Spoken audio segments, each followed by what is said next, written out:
Bog ljudi, napokon sam punoljetan, 18 godina u šibenskom eteru, a vjerovali ne, počeo sam sa hip-hop emisijom. Yo! Zovem se Mario Marin, a problemi su uvijek, svi me pitaju što ime, što prezime. Ni dan danas nisam ni ja što skudio što ime, a što prezime. Hip-hop sam zavolio od malih dana, vrlo jednostavno priča je klasična. Mi smo djeca ulice, nije bilo interneta i raznih čuda tehnike, tako da smo mi po cijele dani bili na ulici.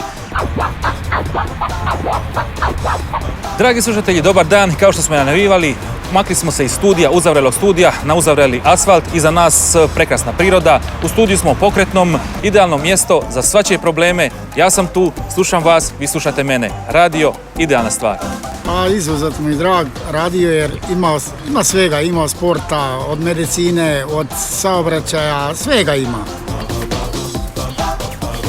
Moja frizura je svakih 15 dana drugog izgleda jer moja žena upisuje što trebam kupiti za naredni tjedan.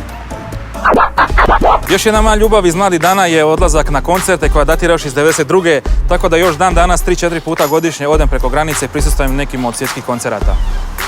Bravo, bravo, izvrsno, bravo. Dobro je, super je, bravo.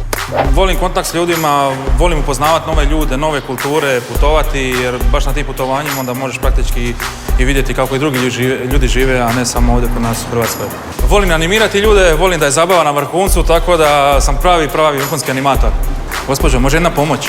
Ništa, postoje. 2 čučnja samo za mene. Šta? 2 čučnja sa ispruženim rukama, može? Na jednoj nozi. 1, 2.